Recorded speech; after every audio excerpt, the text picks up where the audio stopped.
Oh, thanks for letting me know that. It's weird that I was recording. It's one of those days, one of those weeks. Thanks for letting me know that. Now I have to pull my chat box up again. Thanks, Juan. All right, it's recording now. All right, so again, making sure my rulers are on, pulling guides, dragging guides around in order to place them. I can select them and just hit delete, right? They're cyan. If I have them selected, they turn blue, right? So I can select that to blue. I can delete it. Okay, I can select it and move it. Let's see. There we go. All right. So establishing, basically how you want to partition the page and begin to figure out, the position of things, right? This grid that sort of helps you sort of lay things out and size things accordingly, right, is really important. Just to go back to this template that I made earlier, right? The way I started this was by sort of finding, first of all, I adjusted the margins to 1/4 inch in. And so then I drug, let's see, the inside of this margin starts at 1/4 inch. So then I made another guide at 2 1/4, right? So I have basically the interior of this document partitioned into 2 inch by 2 inch squares, right? So from this to this, 2 inches, from here to here, 2 inches, from here to here, 2 inches, from here to here, 2 inches. 8.5 by 11 document size, so 8.5. I take 1/4 inch and 1/4 inch from the margins. That leaves me with 8. So I can partition it into 1, 2, 3, 4 2 inch squares, right? 2 inch columns. And the same thing going down. So 2 inches, 2 inches, 2 inches, 2 inches, 2 inches. And I have a little bit of leftover here because, I started with 2.5. So I have 1/2 inch of just overhead space, right? That's one way of thinking about it, right? And again, we'll start talking about text and type on the tomorrow, the next class. But so what that allows me to do is if I want to file and place an image, going back through some of my portfolio here, right? Then I can, I have something to resize to and as appropriate here. Let me just, hold down the shift key so that I constrain this proportionally. Right.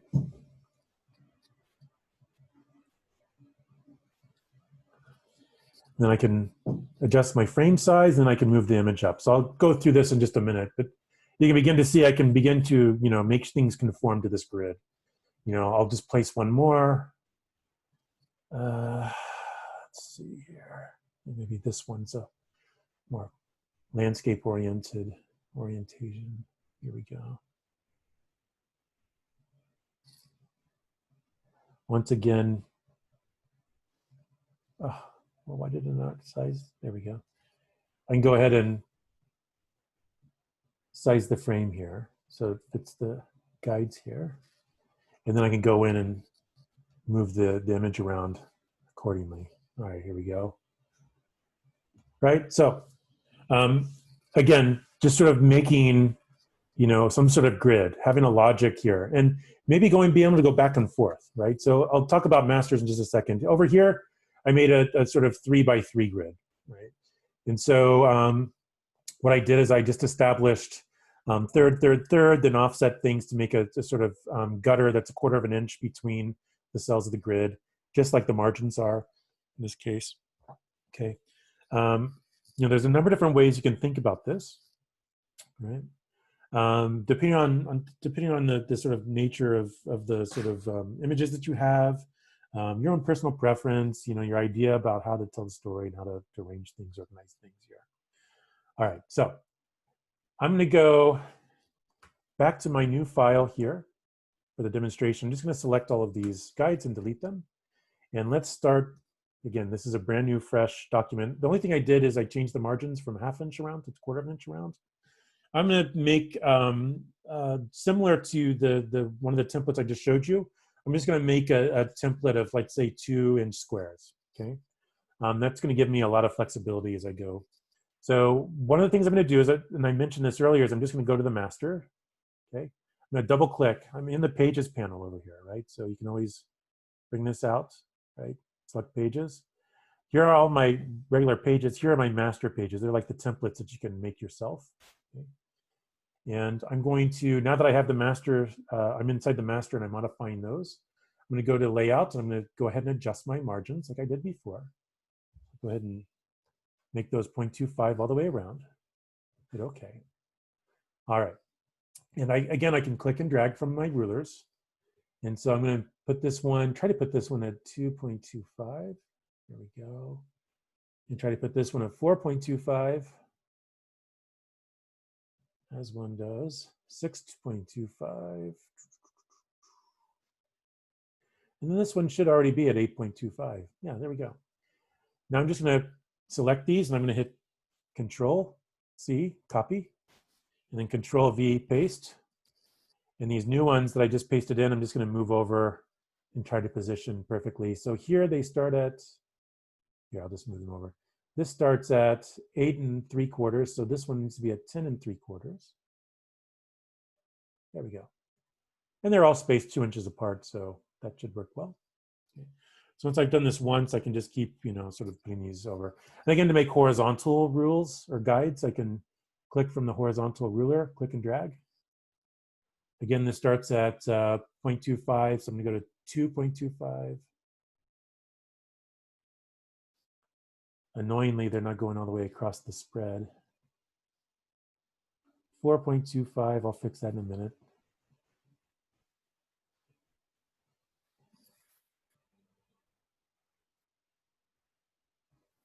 Okay. 6.25, and again, it might seem a little tedious to try to get it just right, but it's worth it. You do it once here, and then you don't have to fix it anymore, right? So get it right the first time, and then you don't have to fix it in all the other places. 8.25, here we go. Let's see.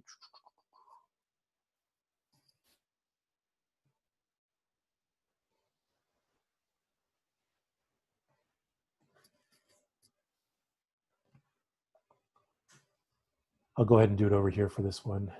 Should be easier to line these up now.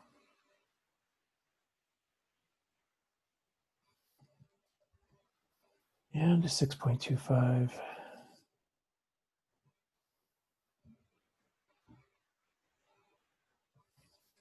8.25, 10.25. So you don't have to do this. You don't have to do it in 2-inch increments or anything, but you do want to start to make a guide and establish a grid for yourself. Okay, that's super important.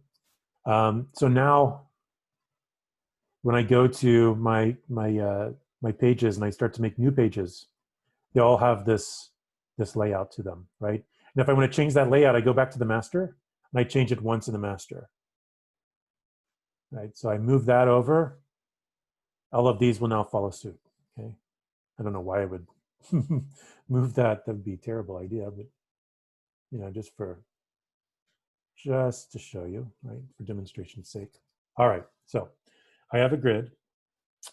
In this case, I'm just sort of thinking about 2-inch by 2-inch squares. That gives me some flexibility on a number of different ways to arrange things. Just for the heck of it, I'm just going to make a couple of rectangles as graphics really quickly. So, for instance, I could always think about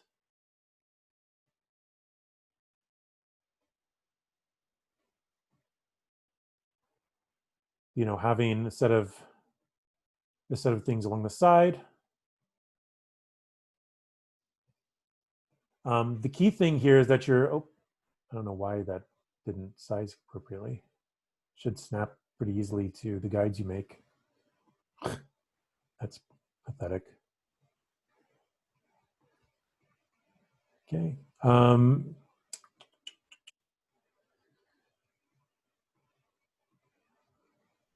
Again, just sort of conforming things to a grid. In this case, I think it would be perfectly fine if each of these weren't quite 2 inches. So let's say these were 1.8 inches or something like that.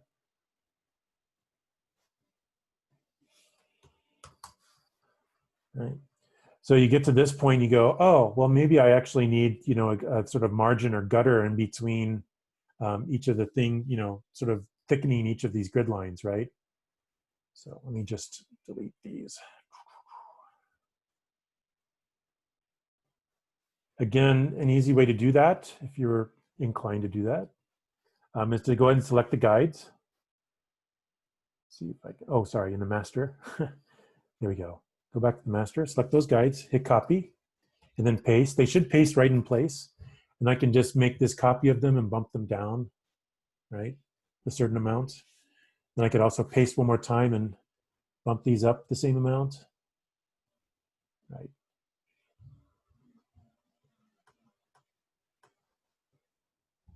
Okay. So I could begin to partition the page in this way if I need to. Just have a little bit of a margin or gutter between objects when I need them, right? I'll just go ahead and delete all of this and just copy and paste this back in. Copy, paste. Just move them over.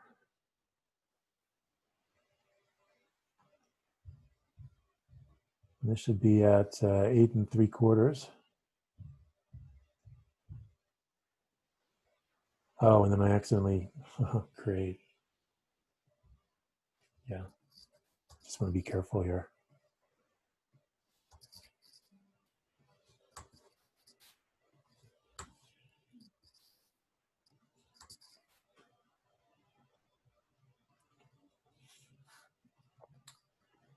I'll just quickly find these.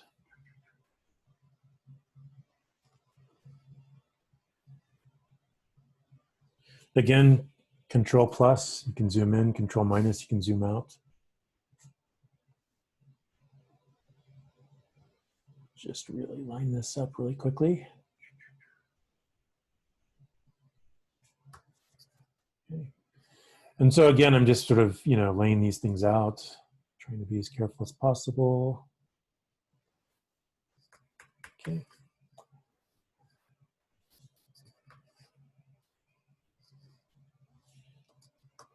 Copy and paste.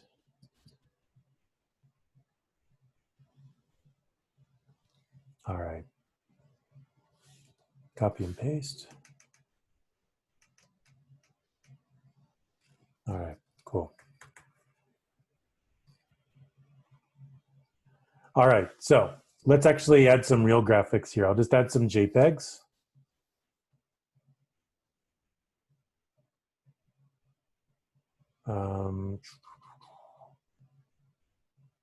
Which, let's see, documents. There we go. Oh, I think I hit open. Sorry. I was like, something doesn't look right. File, place. Okay, I'm going to go ahead and place a JPEG.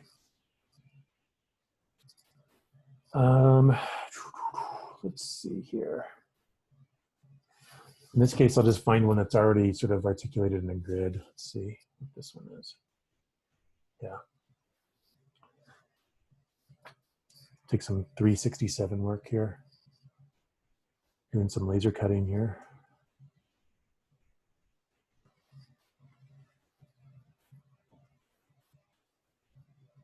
Oh, gorgeous. Oh, wait. Sorry, I'm not sure why I did that. So one of the things I'm doing, okay, is when I use this cursor, I can select the object. And when I just go ahead and try to stretch things, right, you're actually just stretching the frame around the image. And so you're cropping the image, right? Okay.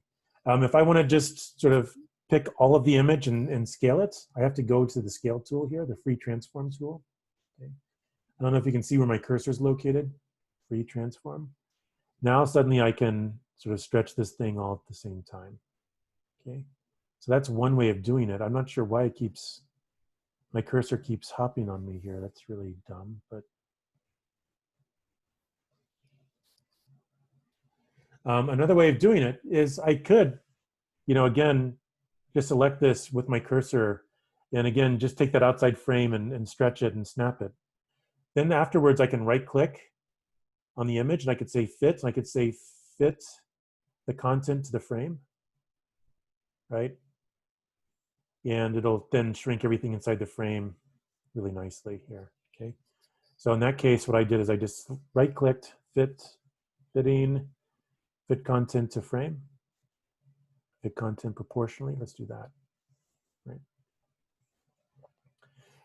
Now, what's interesting again is if I pick this other cursor, you can see the image independent of the frame. So I could actually then extend this out a little bit if I can get it to fit.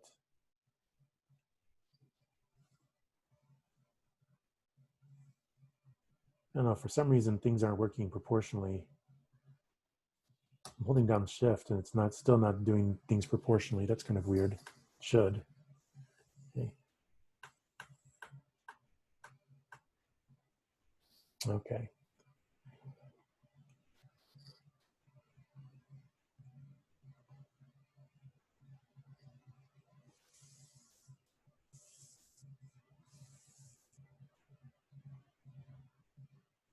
If I wanted to tighten that up, I'm just sort of, again, cropping from the sides and edges here and then snapping it into place. All right. One last way, right? If I select this and I can go up to the scale tools, I can go up to the width and the height. So if I wanted to be very specific and say, I want this to be exactly 8 inches wide. First of all, I'm going to make sure that that's set to be proportional. So go ahead and select this, make sure that that chain's set, hit 8, right? This thing will actually blow up bigger. Again, I can say fit and fit frame to get fit content to frame.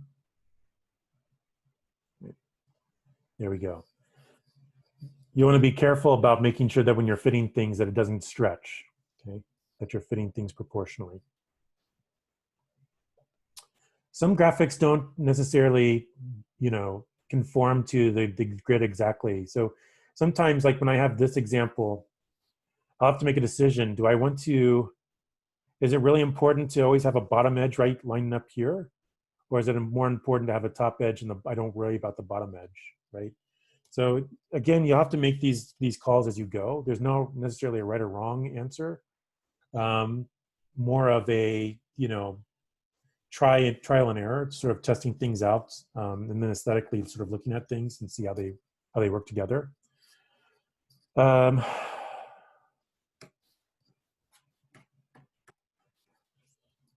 Let's see here.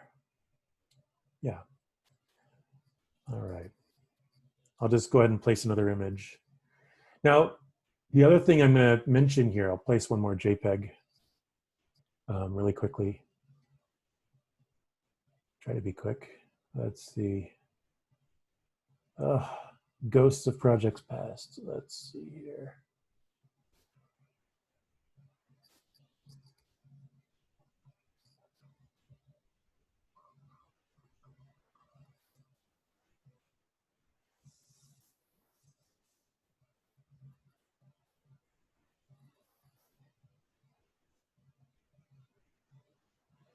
I just want to start to try to line some of these things up a little better. So I'm going to go ahead and adjust the frame. Then I'll go ahead and say fit content proportionally. And let me just do one more thing. Fit content to frame. Here we go. All right. And so now I have, again, I can sort of think about, making things line up here, right? But again, sometimes you're always having to sort of crop things, right? So, one way to think about this, I picked a 2-inch by 2-inch grid. Sometimes if you look at your photos, you can actually, place them in here and then try to figure out a common size and then actually allow that to inform the grid that you actually make, right? So there's more than one way to do this. Excuse me. But one other thing I wanted to show, maybe down here on another page, you can just keep adding things. I'm just sort of doing this willy-nilly, but I just want to get in the habit of you going file and place, okay? And then once we get enough assets in here, we can look at the links panel and talk about size and resolution. So I'm going to go to place, you guys have Illustrator files where you have JPEGs and or PNGs and line work all lined up. You can place Illustrator files in here just like you can place image files like PNGs and JPEGs. So let me go to desktop and let me find an Illustrator file here. Let me think about this for just a second.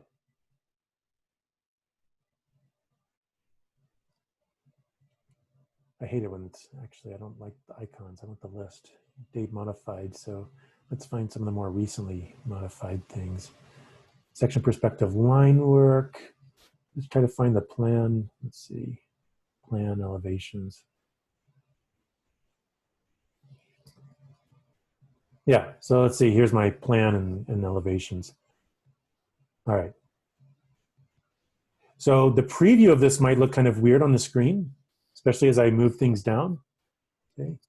Because what it does is it tries to optimize what's displaying in real time for you to try to not use too much memory and just sort of displaying high-end graphics. Oh gosh, sorry, I got to resize for some reason. All right, I'm not sure why. This free transform tool really should allow you to scale things proportionally by holding on the shift key. It's not working on my machine. I don't know if it's just some stupid change that Adobe made in between versions or if it's my keyboard. So I'm just going to use this cursor, and what I'll do is I'll modify the frame and scale that proportionally. And then inside here, I'm going to say fit content proportionally. Okay, there we go. All right. I'm just going to go ahead and tighten this up a bit. Let's see here. Now, margin similar around either side and around the drawing information here. All right, go ahead and push this in the corner. I'll go ahead and do that. Fit frame proportionally again. Just going to position this a bit here. Center it up there.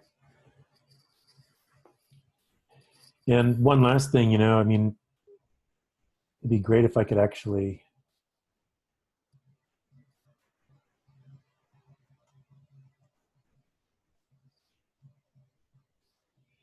I don't know why holding shift isn't working here. That's really frustrating. I'll look at that in between now and tomorrow. Obviously, that has to be fixed. But right, so again, you can begin to place in Illustrator files here, just as you do InDesign files. Okay. Now let's take a look at the panels over here. There are line weight panels, so if you wanted to copy and paste your Illustrator into InDesign, you can do that. Sometimes you're pasting lots and lots and lots of things, then it can say like, well, your performance is gonna go down. But you can always place these things, the Illustrator files in here as well. But you have like things like stroke and color and those sort of things, just like Illustrator. I'm gonna go, you also have layers, so you can actually make layers in here. But I wanted to pull open the links box. And so what you can see is that as I place these assets in, the assets meaning like the graphics, like JPEGs and PNGs and Illustrator files and those sorts of things that you place in here. You're not actually embedding those files into the Illustrator file, or sorry, into the InDesign file itself. What it remembers is the location of all of these JPEGs and it links them in, okay? So your InDesign file isn't gonna get like super duper stupid large.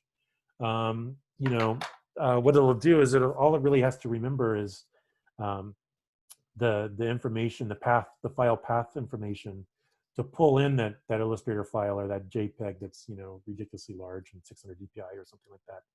But what I can do is I can go ahead and select, like, let's say for instance this image. Go ahead and select this image in here. And it's going to tell me the point pixels per inch, like the DPI, right? So in other words, how many pixels per inch I have in this image.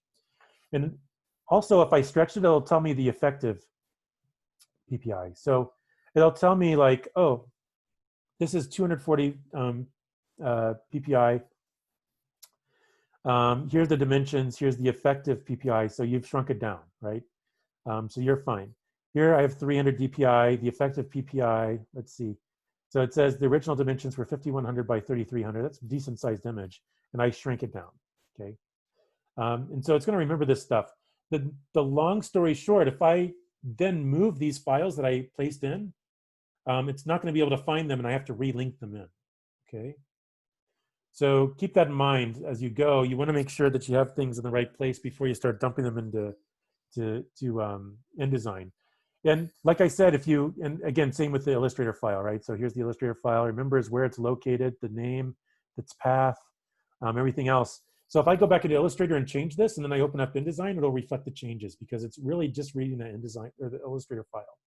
Same with this. If I open up this JPEG in Photoshop, adjust its coloration, then I open this back up, I'm gonna have that new version of it because it's just pulling that image up again and displaying it here for me, okay? So tomorrow we'll talk about, once you're done, how you can package and have all of those things that are linked in packaged with your InDesign file so you don't accidentally lose them somehow later on. So, but we'll talk about that tomorrow. But just wanted to sort of pull that up and make you aware of that. There's a couple of other useful tools here, and I'll pull them out. There's an Align panel. And again, if you don't see one of these panels, you can go to the Windows pull down, right? And you can find, I don't know where Align is, Object and Layout, there's Align. Align, Pathfinder, and Transform are several of them. But Align, so let's say you're having a hard time sort of making things sort of aligned along the left-hand side, right? Let's say I have a list of things. Let's see, I'll make this 5 inches. I'll make this 5 inches. Right? I can select those and, using the Align tool, here, sorry, let me just select them, holding down the Shift key to select more than one. I can left align them. That didn't work for some reason.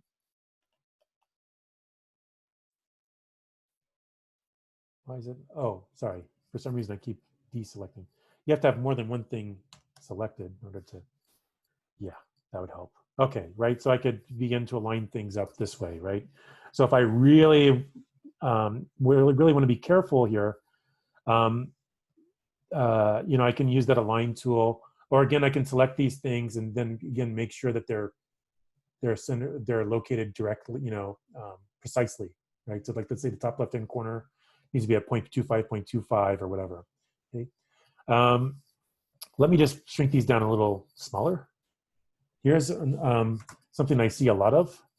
Let's say these are 2 inches, right? Which would work well for our grid here, right? Let's see, fit, content proportionally, fit. Where is it? Fit, I'll just say fit content to frame. All right. And let's say I'm just gonna do a few more of these. I'll go ahead and place a few more. Let's see here. Try to find something interesting.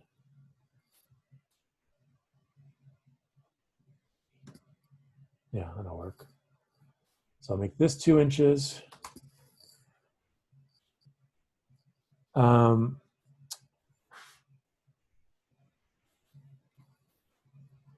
Right, sometimes it'll really easily sort of help you sort of distribute the widths in between. But if you just want to be absolutely sure, you can select all of these. Let's say you're making a column, let's say a 2-inch wide column of process sketches or something, right? Like that you're sort of deploying here. You could always distribute the objects, vertical centers, in which case it'll make sure that things line up and distribute so that the spacing in between things are perfect, right? I'll just sort of maybe better demonstrate that by making them not perfect here and then using that tool, right? So as soon as I do that, then I'll distribute the objects. So what it does, it looks at the space between this one, the first one, the top one, and the bottom one in this case, and then find all the space in between, and then subdivide the leftover space in between each one to make it perfect. Okay, so there's a number of different tools here at your disposal when it comes to just sort of making nice, neat organization schemes, right? So plugging and chugging your images is just half the fun, but sort of resizing things and the relationships to each other and making sure that things conform to the grid, really, really important, okay? Really important. Let me just bring up Canvas, the outline for today, and let's make sure I'm not forgetting anything. I always want to do that. Sometimes it's very much the absent-minded professor. There's just so many things going on right now. It's silly. So let me just pull these up. Module 5. All right, module 5. Size and resolution of your linked, yeah. Image assets linking, grid ordering system. Right, so I've covered pretty much what I'd like to cover today, right? You know, for what it's worth, right? Sort of establishing, you know, the rules, okay? And, you know, making sure that you're establishing guides to help you follow the rules, right? And then knowing some of the tips and tricks for resizing things or locating or positioning things, right? You know, that's a good majority of the battle you're gonna fight here in InDesign, right? And so I think you're prepared now to do that. Like I said, tomorrow we're gonna talk about type, and so you know, I'll put in some like filler text here. We call this InDesign Latin or Ipsum. I forget what it's called, Ipsum, Lorem Ipsum or whatever that used to start with. And so, you know, what we can do then is we can start to define, let's see here, where is it? There, character styles. So we can begin to set a style for all image or all text that's body text, like the sort of like descriptive text and sentences and paragraphs, versus titles, like that would be much larger, versus captions and things like that that would refer to images and things like that. Okay, so that's what we'll talk about tomorrow: character styles, paragraph styles. Then we'll talk about making, you know, export settings for PDFs, and also packaging your InDesign files once you sort of have everything wrapped up. You know, like I said, since all of these are linked in from other places, what we can do once we have this thing pretty much wrapped up is we can package it. And what that'll do is it'll repackage your InDesign file, put it in its own folder, along with the links folder. It'll take all of these images, copies of all these images and graphics that you've linked in, and place them in that links folder, and then rechange all of the file paths for you. And that way you sort of have everything packaged in one place, right? Including the fonts that you use. And that way you can archive that. And so it'll, no matter what happens later, you can open up your InDesign file and have all the links there ready to sort of be shown, and you know, all your images and all your drawings and things like that. Okay, so we'll talk about that tomorrow. It's not that involved, but I do want you to spend time sort of thinking about layout, and then, you know, begin producing guides. So tomorrow we'll start with a demonstration, and then we'll end with a Q&A help session. And then Thursday, our last day, I'll be here. If you need help, I'll be here. If you don't need help, you know when the due date's at, okay? So keep that in mind. That's the agenda for the week. I'm gonna go ahead and stop sharing my screen. We'll go ahead and pause.